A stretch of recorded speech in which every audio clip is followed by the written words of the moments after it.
हिम्मत के समंदर की पहली कहानी मंदिर की। कहते हैं हर चीज की अति जहर बन जाती है। प्यार की अति घुटन बन जाती है। शक की अति रिश्ता तोड़ देती है। गुस्से की अति घर का सुख चैन छीन लेती है। लाड़ प्यार की अति बच्चों को बिगाड़ देती है। आज की कहानी भी इसी सच से जुड़ी है, जहां किसी चीज की अति से किसी की जिंदगी में ऐसी ज्यादती हुई कि वो आज तक उबर नहीं पाई। आइए मिलते हैं बस्ती यूपी से आई लक्ष्मी जी से।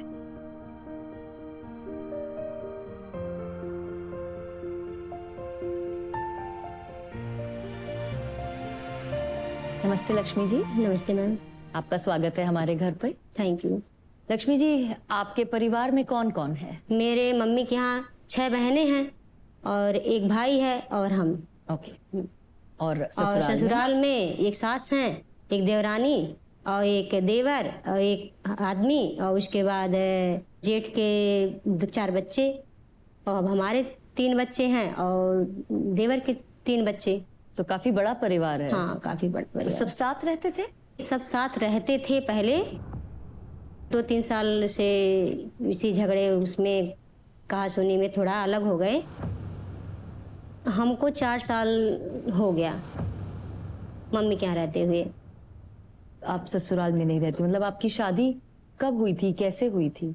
हमारी शादी एक बार पहले हुई थी। अच्छा। दूसरी जगह हम पढ़ना चाह रहे थे तो कहे हाँ पढ़ाएंगे, इसलिए हमने शादी के लिए हाँ बोल दिया। हाँ।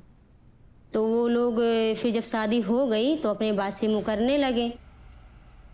यही सब कारण था, कहा कि हम नहीं जाएंगे, हम पढ़ेंगे। तो पहली शादी कितना समय चली?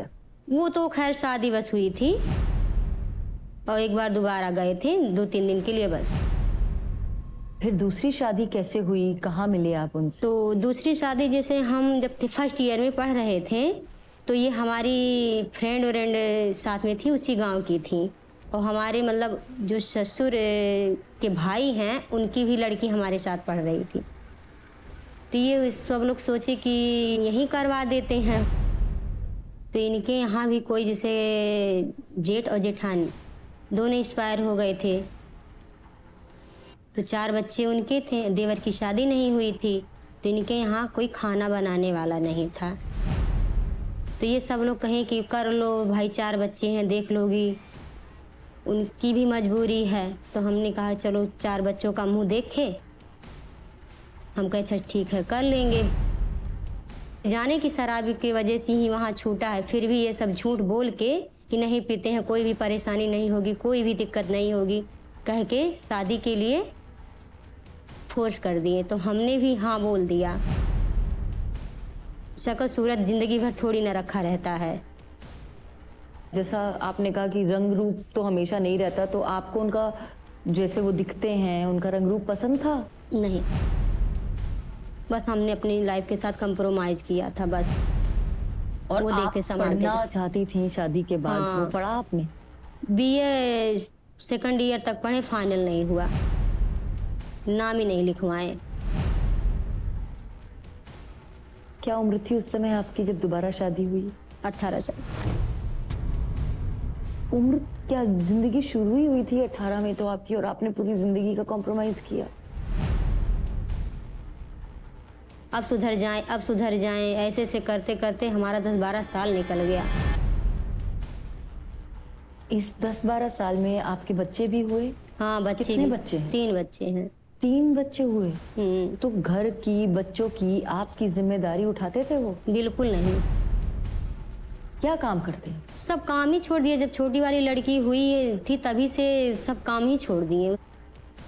तो घर कैसे चलता था? घर भैया लाते थे सब चीज। और देवर। आपके देवर? हम सोचे जब ये कुछ नहीं कर रहे हैं, ये सही से कर नहीं रहे हैं, हम ही लाओ कुछ कर लेते हैं। तो हम पापा के साथ अपने दिल्ली चले गए। सिलाई हमको आती थी पहले से ही, तो हम कहें सरकारी सीख लेंगे, सर्टिफिकेट हो जाएगा, कहीं भी वैकेंसी निकलेगी तो हम उसको भर देंगे सिलाई सिखाने का, तो कुछ आता रहेगा। वो भी सक्सेस नहीं हुआ हमारा। ये छोटी वाली लड़की हमारे 1 महीने की पेट में थी। तब हमको वहाँ जाने पे पता चला, तो फिर हमको आना पड़ गया। तो चले आए घर। यहाँ आए तो कहें चलो घर, हम कहें हम अभी नहीं जाएंगे, हम जाएंगे बाद में। तो इसीलिए कहें हमारा भिक्षा दे दो, हमारा गहना दे दो जो है तुम्हारे पास। सिर्फ एक कान का था, एक गले का था छोटा सा, और एक पायल था। उसको लेके हम कहे जाओ तुम्हारा, हमारी इज्जत से बढ़ के गहना थोड़ी ना है। हमने सब उठा के दे दिया। तो कहे चलो चलो इसी वक्त तलाक लो, चलो चलो तलाक लो इसी वक्त। हम कहे जाओ जो करना हो कर लो, हम कहीं नहीं जाएंगे। तो वहीं सड़क पे ही हमको मारने लगा। हमारे गांव के ही लोग सब लोग बचाव में आए, दौड़े पकड़े। बदमाश है हमारा है, ऐसे करके चिल्ला चिल्ला के मोहल्ले में गाली दे रहा था। फिर हमने कहा बहुत हो गया, हमारे बस का नहीं है। और कोई ऐसी बात कहते थे जो आपको दिल पे बहुत चोट पहुंचाती थी, आपके बारे में, आपको लेकर? जैसे हम समूह से जुड़े हुए थे, ये विद्युत सखी का भी काम करते हैं। तो हमारी जब ट्रेनिंग हो रही थी विद्युत सखी की, हमारे पास मोबाइल भी नहीं था, मगर समूह सखी अपना मोबाइल देके हमको भेजी। तो फिर भी हम आए घर, लेट हो गया थोड़ा, दरवाजा पे ताला लगा दिया, कहे घर में नहीं घुसने देंगे। ऐसा क्यों? क्योंकि आपको आने में देर हो गई थी? हाँ। उसके बाद हम बुआ के यहाँ चले गए। वहीं से हमने सोचा कि ऐसी जिल्लत भरी जिंदगी जी के हम क्या करेंगे, हम जा रहे थे मरने। फिर सोचे हम अकेले तो हैं नहीं, हमारे साथ एक बच्चा भी है, वो भी दुनिया में आने वाला है। तो इसी सोच के हम पैदल अपने बुआ के यहाँ गए थे। आपके मन में अपने आप को खत्म करने तक का ख्याल आया था? बहुत बार आया, कई बार यहाँ अपने हाथ काट लिए थे। तो हम कहे हम ही जर हैं, हम ही खत्म कर हो जाएंगे तो कोई बवाल ही नहीं रहे। एक बार लास्ट में हम फांसी लगाने गए तो हमारे सब भैया ये सब आके जुट गए। मम्मी भी कहीं नहीं रहना है, अब चली आओ तुम, चाहे जो हो। इन बातों से झगड़े होते थे जो इतने बढ़ जाते थे? यही हमको नहीं समझ में आ रहा था कि बाहर कुछ भी हो तो आके घर में बोलने लगे। अगर हम बोल दिए कि सही से काम करो, घर में खेती बाड़ी भी कर लिया करो, जैसे किसी का ताना ना सुनना पड़े, तो वही जब कह दो समझा दो तो हमारे ऊपर भड़कने लगे।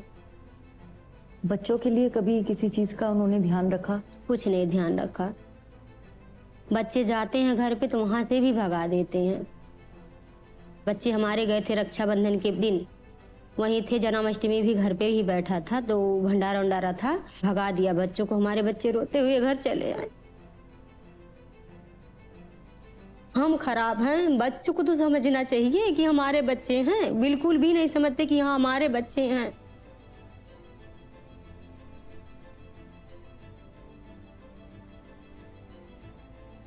तो क्या आपने मन बना लिया है कि अब आप ये शादी में नहीं रहना चाहती हैं? नहीं, अब नहीं रहना चाहते मैं। आप चाहती हैं तलाक लेना? हम तो चाहते ही हैं, मगर ये है कि हमारे सपोर्ट करने वाला कोई नहीं, कि हम कैसे क्या करें। एक महिला जिसने पहली शादी के अन्याय को 3 दिन नहीं सहा, सोचिए उसकी क्या मजबूरी रही होगी कि वो 12 साल तक एक ऐसे रिश्ते में फंसी रही जहां हर रोज उनका दम घुट रहा था।